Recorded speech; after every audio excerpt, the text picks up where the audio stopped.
जगद्गुरू संत श्रेष्ठ तुकाराम महाराजांचा गाथेमधील 27 क्रमांकाचा अभंग आहे.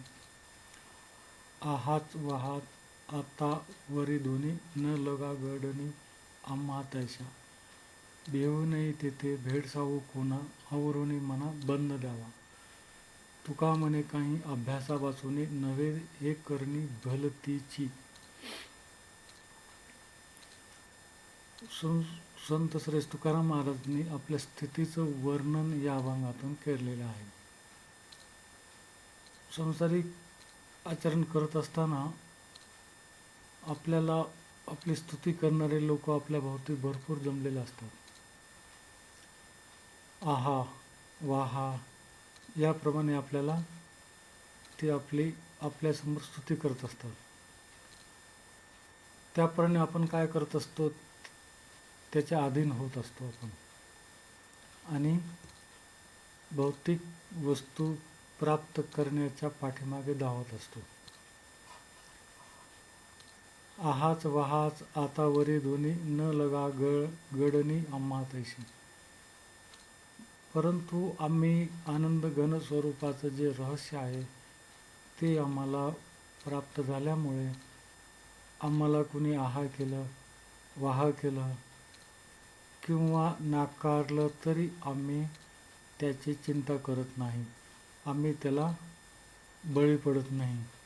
आम्ही त्या गोष्टीमध्ये फसत नाही. न लगा गडनी आम्हा तैशा. भेऊ नये तिथे भेडसावू कोणा आवरुनी मना बंद द्यावा.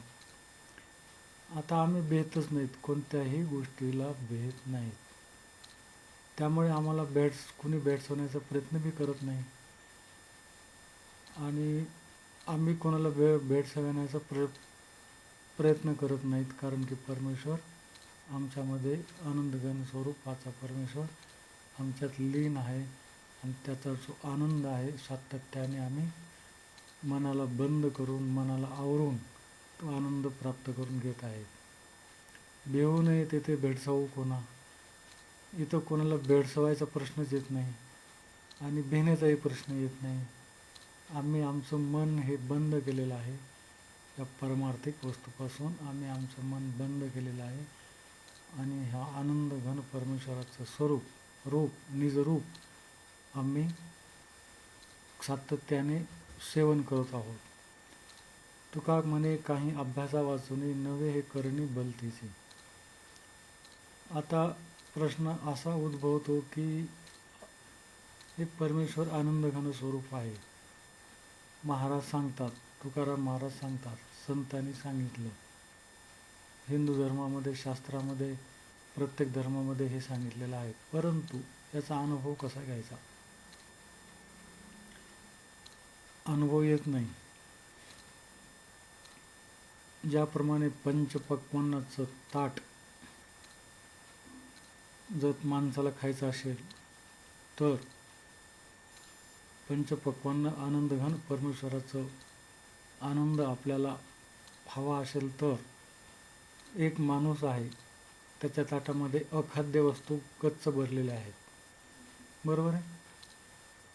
माणूस भुकेला आहे, भूक लागलेली आहे, अखाद्य वस्तूंचं, गहाण वस्तूंचं जे नको आहे ते त्याचं ताट समोर आणून ठेवलेलं आहे. मग त्याला खायची इच्छा आहे, चांगल्या चांगल्या वस्तू खायची इच्छा आहे, परंतु समोरच्या ताटामध्ये विष्ठा आणून टाकल्यामुळे जे नाही ते गहाण त्याच्यामध्ये ताटामध्ये असल्यामुळे तो ते पंचपक्वान्न वाढणारा परमेश्वर उत्सुक जरी असला तरी तो ते कसं खाणार? जोपर्यंत तो ताट रिक्त करणार नाही, तो ताट बाहेर फेकून देणार नाही, त्या ताटीतलं गहाण जे आहे ते स्वच्छ करणार नाही, तोपर्यंत हे पंचपक्वान्न परमेश्वर तुमच्या ताटामध्ये वाढणार नाही. त्यासाठी अभ्यास करून सर्वच वस्तू तुम्हाला तुमच्या ताटामधल्या काढता येणार नाही. एक एक वस्तू निवडायची, काढून टाकायची, एक वस्तू उचलायची, काढून टाकायची. आपण कशामध्ये, कोणत्या संसारिक वस्तूमध्ये लिप्त आहेत ती वस्तू काढून घाण टाकायची, बाजूला फेकून द्यायची.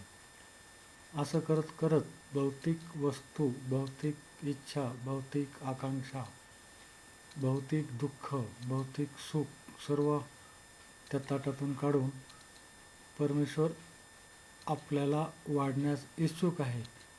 आणि ते पंचपक्वान्नाचं आनंद घन स्वरूप परमेश्वर, पंचपक्वान्नाचं ताट, आनंदाचं ताट, ते आपल्या ताटामध्ये ते वस्तू टाकणार, त्यावेळेस टाकणार ज्यावेळेस आपलं ताट हळूहळू रित होत राहील.